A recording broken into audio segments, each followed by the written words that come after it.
as you can see, the action is really out there. It's a beautiful setting, 670 acres more or less, and the state, of course, is grateful to all the work that was done. You're going to hear the great story from Lou and all her colleagues that were back in the day when they were campaigning to save this piece of property from some development and from turning it into something very different than what it looks like now. And so we're very fortunate for those folks with that kind of foresight.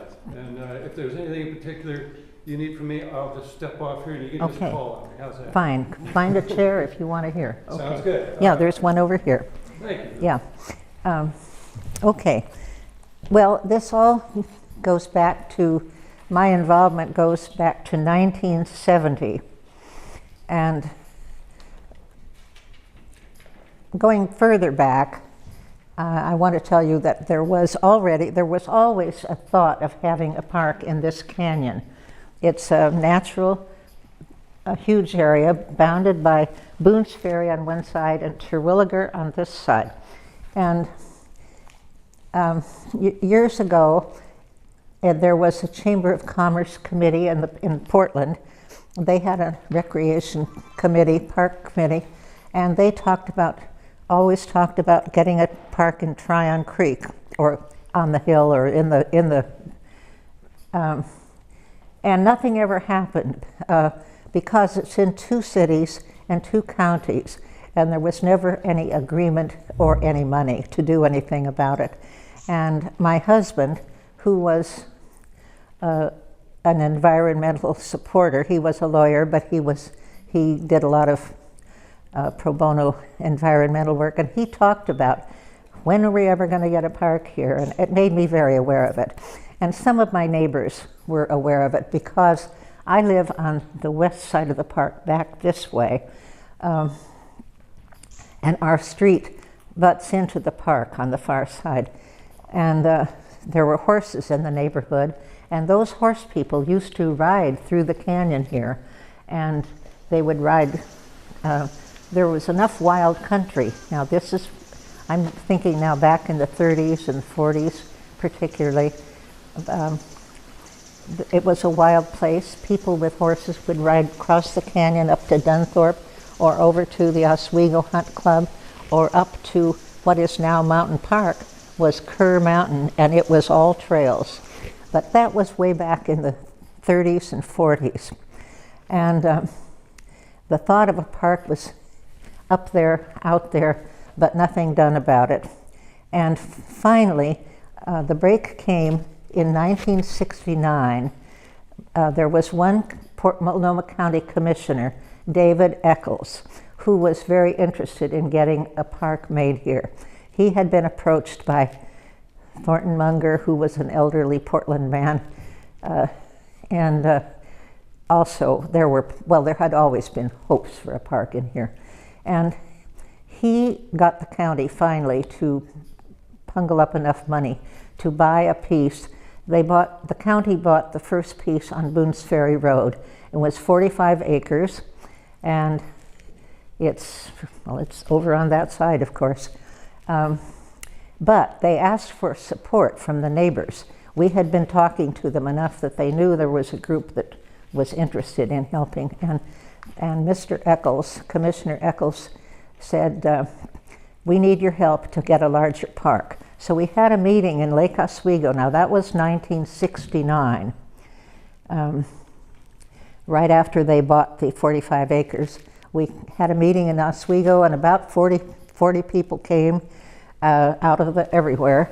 People that were horse people or just neighborhood people interested in environment. So anyway, out of that meeting, the county man, Commissioner Eccles, came, and he brought the county planner with him, a lot of maps, and they wanted help from the community.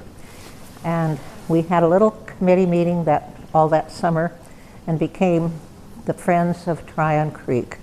We knew we had to be a nonprofit if we were going to get any money, or get anybody to give any money. And so we got our papers in order. Our first, I have to go back. One of the people that I met after the meeting in Lake Oswego was a woman who later became my partner in this whole thing. And she was absolutely essential. I could never have done it myself alone. Nobody could do it alone. Anyway, her name was Jean Siddall. And she and I were we ended up being co-chairman of the Friends all through this time. We got together a bunch of good citizens from all aspects of the communities and the government as well, and we got a board to put together, a board of directors, and it was a wonderful group. Included a man from Lewis and Clark, and some people from the Chamber of Commerce, and citizens from Dunthorpe and all around. And we had our first board meeting in January of 1970. It was held downtown in the county courthouse. And we were all prepared to do something wonderful, we thought. Jean Siddall and I had been working with the county in the fall on maps and everything. And anyway, our first board meeting came, and there was a terrible event that occurred. It was an announcement that 200 acres of the canyon had been optioned off to a developer in Seattle. And it was an awful blow. We did not know about this. There's a lot of politics that runs through this too. The county knew about it but didn't tell us. And anyway, the county had been helping us to develop a brochure, but they no longer could do that because there was now this plan for development that was more in their interest. And so we were off on our own at that point, and we realized that we had to tell the community about this whole possibility, that it really had to be a park. And so what we did was, it all turned out so well. It's hard to believe we thought it up, but anyway, Earth Day was coming. The very first Earth Day was coming on April 20th, 1970. And there were people all over the community who were pumped up by it, and all the schools were doing things for Earth Day.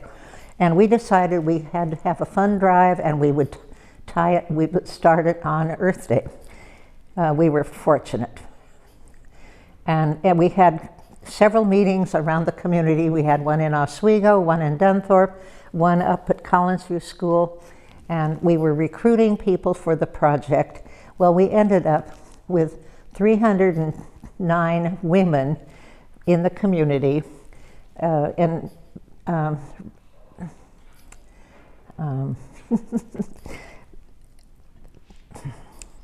they were taking care of each one doing their own street for the neighborhood, soliciting help. And we had money, of course, and whatever else we could find. We had a little trail certificate, about 4 by 8, a little perfect little certificate. And our gimmick was each $10 bought 1 foot of trail. So the trail certificate served as a thank you and a memento. And it was tremendously successful. It really was. This was simply a wonderful community to work in, with Lake Oswego, Boone's Ferry, Collinsview, Lewis and Clark, and Dunthorpe. And all those people were out soliciting their neighbors. And the schools were out selling little buttons of, I have a little yellow button, I am a friend of Tryon Creek. Unfortunately, some of my own mementos I don't have anymore because my house burned a year ago. But anyway, I have them. They're in storage over on Barber Boulevard. Anyway, it was a tremendous success. The schools came through with book sales, hops and walks, and well, dances, whatever. And several neighbors had garage sales for us. It was very much a neighborhood sale thing. It was a wonderful, but the one great thing, there was a woman at Lake Oswego newspaper, the Review, and she loved the project. And so every week on her Thursday paper, she would pump us and tell everybody, bring up to date what we were doing and what we had and where we were going, and it was wonderful. And her name, I've forgotten it for the moment, but I know it. Anyway, we had wonderful support, and we raised $27,000 from 1,400 families, and that was a lot of people, and a lot of families bought certificates for each child rather than just one. They bought every kid one for a treasure. And this whole canyon, people who lived around it didn't really know it. They knew it was here. Some of the children used to play in the canyon because children do. There were tree houses here and there and trails. But anyway, it was a huge project. The park is now 670 acres, right? And we were aimed at 600 acres, but including the 200 that had been optioned off because we felt that was very important to have in the park. It's the land where you are now. It was the most level land in the canyon.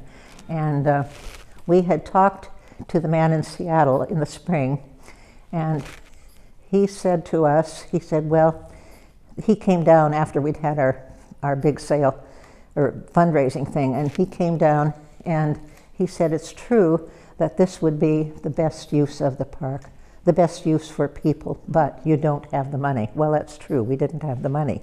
And we were concerned because he was really interested in getting the whole canyon together eventually. He had the 200 acres, and he really had a vision of a much bigger complex, like we have in Mountain Park, taking the whole canyon. And we knew that. He didn't say that, but we knew that was on his hope list. And so we felt that we had to tell the community what was available, that the great use of the park was an asset that we could not let go. And anyway, so we worked that summer, and we had one sale. We bought one piece of property over on Boone's Ferry. It was 13 acres. And the man wanted $39,000. Well, that was a pretty big stretch. He wanted $25,000 in cash. The rest could be on contract. And so we ended up looking for several people who could put up $5,000. Well, we didn't end up going that way. I had a phone call on a Tuesday. Well, I don't know what day it was.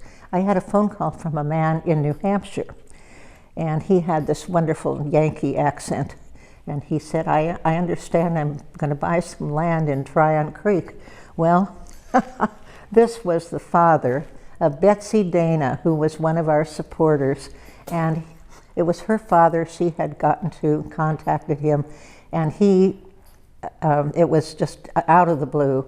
And he said that he called back later and said it would be better to have the land in our name, in the name of the Friends, rather than his name. So he sent us the money to put down the $25,000, and we were able to do that. And our volunteer lawyer, that he and I had been out there that evening to talk to the owners, and there were developers out scouting around the land that night. I mean, it was going to go quickly, because the reason this whole canyon had not been developed is there were not sewers going down at all. There was one main trunk sewer that followed along the creek, and that was built by Portland in the 1960s. It takes everything down to the big thing in Oswego. But anyway, anybody that could get to that trunk sewer could go ahead and build. Otherwise, we all had septic tanks out here. And so we were anxious to get that land, and we got it. It was just incredible. Within 2 days, we knew we had to raise the difference. But Anyway, that was our first purchase. We also had a contract on a piece on this side of the park that we never did have to execute. But the whole thing was still, we were faced with huge amounts of money. And one interesting story, I had a call from a man, a Boy Scout man, in June after the fund drive. I had a call from one of the Boy Scout heads, and he said, he said, you girls have done a wonderful job. We think it's just splendid, but you need a man to run it, to go forward. And he said, well, he was right too, but he said, you go to Don Frisbee and ask him to be your chairman. And so Jean and I we went to John. We were pretty daring about every phoning people up then. And we did go and see Don Frisbee. And he said, I can't do it for you, but I will find you someone. And he got 5 men together that were all pretty much Dunthorpe people, and one of our board members too. And they were going to find us the chairman.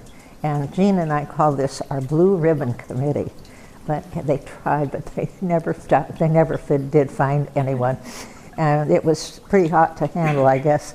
So anyway, we kept going. We tried to make an arrangement with the man in Seattle that we would buy the whole thing and pay them over a 3-year period. And he was disappointed, but he went along with us. He said he would do it. We were only talking about his 200 acres at that point. And we failed at that because the owner of the 200 acres, his name was Ward Cook. He was a man in real estate up here who had been buying property all around Lewis and Clark for a long time. And he owned the property, and he still had holes on it, so it couldn't just, the man in Seattle didn't have total control. And he wanted quite a bit more money, so at that point we were in they were going to go ahead with their plans. They had been quiet about it ever since the announcement in January, but they were going to go ahead and submit their plans in October and to the City Planning Commission. And we tried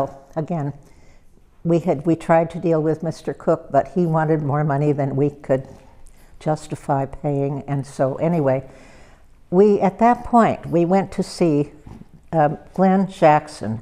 Now you've heard of the Glenn Jackson Bridge goes across the Columbia way out there. And Glenn Jackson was head of the Highway Department. He was the chairman of the State Highway Commission. And at that point, parks were under highways. So he had the top access to whatever, highways and parks. And anyway, we had spoken to him in the spring. We had been told to go see him, which we did, and he listened well, but he didn't make any references to a park, really.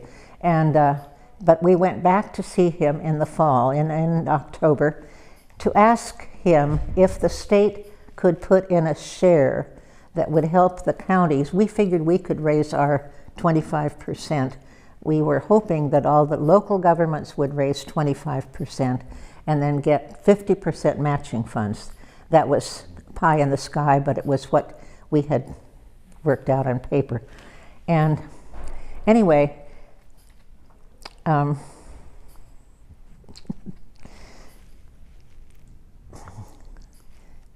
lost my train of thought. Where was I? Oh God, we're all Glenn Jackson? Glenn Jackson, we were in his office, yes. And we asked him if they could share in this whole formula and help, which would be helpful to the whole thing. And he said no. He said, we can't share in anything. He said, it would open up a can of worms all over the state if we were to just share. So anyway, that put the bollocks on that. But he said he had obviously done some research on it, and he decided he had already really come to his decision if we were interested, and that was a state park because his reasoning was because the people lived all the way around it, and because it was a large area, undisturbed, and it had community support, big community support. It was those three things. So he told us that he thought it really ought to be a state park. Well, that was on a Tuesday, and the next week they were getting their money together to do it. It was incredibly fast, and but Tom McCall was governor, and he was running for his second term at that point. And so this was good news for him. I don't know how the news got to him, but it leaked. And anyway, the next week on Thursday, the announcement came that we are making Tryon Creek State Park. Was all over the front page of the Oregonian, yeah. And the downtown Oregonian had never given us much of anything because they felt it was a local project, and so they didn't follow what we were doing at all.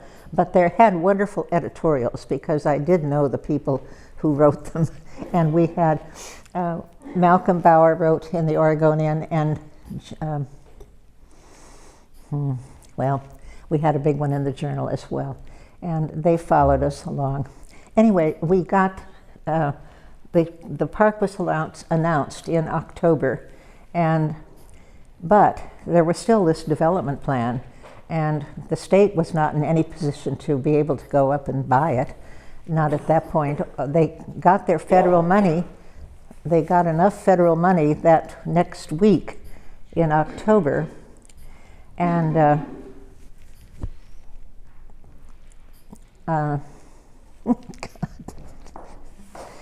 anyway, the plans were going ahead with the development. And so the Planning Commission had a meeting to look at those plans, and they didn't know what to do. I mean, because here was State Park was announced for the whole canyon, and the plan covered this 200 acres, and they were caught between voting for a development or letting it go, and they don't like to let buildings go at all. They like the tax thing. So anyway, there was this hearing, and again it got a lot of comment because it was very divisive. Nobody knew what it was whether the plan would go ahead or not, or whether they would negate it. But anyway, it went on to November. We didn't know whether it had to come up again in November, and they approved the plan actually for the development. But this is a small thing, one of the commissioners of the Planning Commission reminded them that they had already approved it as park if money could be found. Well, that was in September they did that. They were back on our side at that point, and they had approved it as park if money could be found. Of course, they thought we would never find the money. It was kind of a carrot to us, but again, it was politics. But he reminded them that they had already approved it. So that took over, and December hearing came, and by then, nobody knew what was going to happen, but we had a writing campaign going. A lot of people wrote letters to defend the park, a whole park, and in December, the meeting came. The developer had to stand up and take away the development, and the courtroom was just crowded with all kinds of people. It was hundreds of people down there, and we got our whole park that day. The governor had written a letter telling the county that we had to have the whole park, so everybody was on board. We're very lucky. We had our second board meeting was in January the next year, and Mr. Jackson came and presented us with the the deed to the 200 acres. They had gone ahead and bought it. But then they had another 3 years of trying to acquire the rest of the canyon. The 200 was a third, and there was a woman in Oswego who owned a third of it down there. Again, I'll come up with her name later. And then the other parts of the canyon were owned by small people. But it was a wonderful, successful community. It was the community that got us this thing, got us this park. And we like people to know that. The park has kept a wonderful connection with the community, really. And I think we have all kinds of, the Friends of Tryon Creek, we do environmental educational programs for the schools and for others, for a lot of people. And that has become the role of the Friends. I mean, the state, of course, owns the park. The Friends did build this building, and that is no small thing. And we built a big shelter over there. You can see it out the window. It's a wonderful open shelter. Well, maybe you can see it, maybe not, but it's the same kind of building. And then about 10 years ago, the Friends raised some more money and added a classroom to the original building, which was an awful lot of work to do to get that done, but we had wonderful people doing it. So anyway, I'm sure you have questions. Maybe not. I've talked too long. Yes, Bruce? Yeah, you talked about the trunk sewer line that goes right along the creek. Yeah. And I'm familiar with that. Do you know anything about the origins, for example, of the sewer lines that go along the old main trail? Was that prior to the acquisition? No, that came later, and I'll tell you, they had to have a sewer line for the nature center. And so it had to go down the old main trail. And at that point, another thing that helped the state, Mr. Cook, who owned all this land and had to let it go, he was able to make a deal with the state so that his property up on the hill above could get into that sewer line. There was no sewer line in Terwilliger at all. There still isn't, as far as I know. It's so people have had septic tanks all around here for years. And but that was done in the 60s, the sewer line. And of course they had trucks down in there. I mean, they tore the place up quite a lot. And the beaver left while they were doing that, and we got a lot of alder in replacing some better things. But the canyon is wonderful, and we have there's so much more to the history too. We had these great big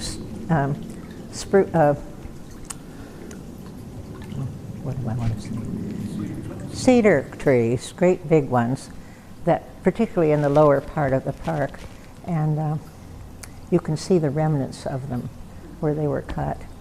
And Tryon, the name Tryon, is from the man who first took a land claim down at the mouth of the creek, Socrates Hotchkiss Tryon.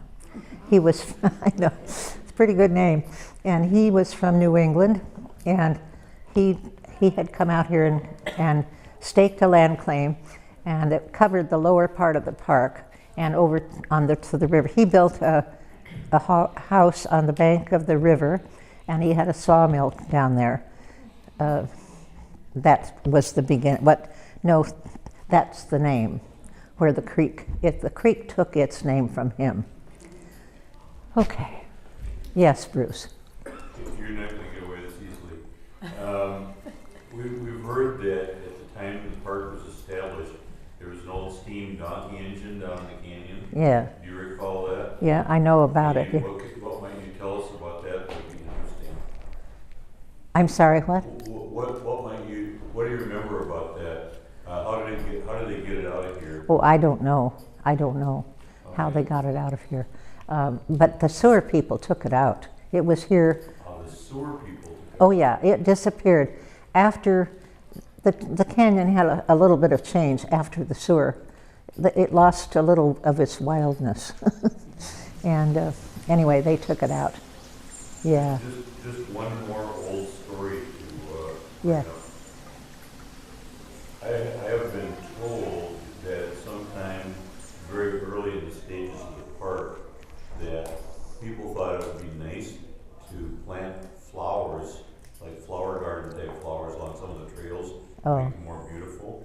Is that something you recall at all? Oh, I do recall that. Yeah, it was decided that it was to stay all natural. Only there was talk about having a little area specially set aside that would have examples of all the native plants. Now that really hasn't been done either, but it's certainly an acceptable idea. But it can only be native plants, no flower garden. Yeah. Yes. So did the Friends of Tryon Creek build all the trails, or? Okay, that's a big issue, a big point. This was interesting. We had made a plan for the Nature Center. We had an architect design this building and the shelter, and we were going to have a fund drive to raise money for that. And again, the state was not involved when we were working with them. They did the parking area and the sewer, the basic stuff that we wouldn't possibly do, but we did the money for the building. And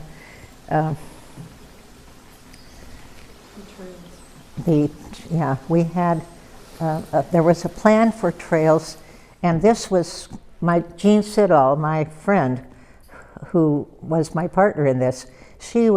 I didn't tell you really, Jean she was fairly new to the area, and she was a self-trained botanist. So she was new, but she knew everything in the canyon here. It was her fun time. And I was a native Portlander, and I had the community connections. And that's why the two of us, it worked well, because we each had a different skill. But anyway, Jean actually, along with somebody from the Parks Department, they scouted out the trails, a big loop here, one more in the middle, and one big one at the lower part. So from the Nature Center, you have 3 big loops that you can hike on that are quite level, very easy trails. And we had a trail building weekend in April of 1973, and we were starting let me see, that's right, 73. And we had, again, Jean did the organizing of this. She got all these trail crew people to come out from different societies, from Audubon and various places that would have outdoor people connected. And so she got all those supervisors together. There were quite a number, probably 30, and we advertised for people to come and help. This was a huge weekend in '73, a Saturday and Sunday, and people from the area all came out to help work. We have a Sunset magazine came up and took pictures of it. It was in the magazine later. And anyway, it was an eventful time. And she was largely responsible with the state, of course. We were working with them all the time at that point. Who maintains the trails now? Because they're very well maintained. Well, they're maintained a lot by volunteers. Okay. We have volunteer sessions twice a month now, I think. Yeah, there are two Saturdays a month where we have volunteers, right. But those are mostly for invasive exotic control, English ivy. But usually a portion of one of those is for trail maintenance. We also use correctional crews that help out, county crews. And then I've got one maintenance ranger that puts together projects with the Boy Scouts and with other volunteers. But many of the steps, the infrastructure that you see out there is from Boy Scout improvements that have. What about the bridges? The couple big bridges? The bridges have been a combo of, some of them were sold. I'm not sure who originally built some of those, but the latest ones were actually like High Bridge, was, my understanding, was purchased by the park and then put together by park staff and volunteers and Yeah. community folks. Well, the Friends have been active in getting the volunteers. A lot of that is clearing out the bad plants, the holly and the ivy, and there's some other things too. But the bridges were all built by the state, really. Now you may have used county workers. I mean, County workers and volunteers. They get them from the county, the harmless jail people. So, That's true. We don't. well, what else? But they're good workers oftentimes, and so they use them quite a bit, and that we used as people. But we have a wonderful man one of our board members who, Phil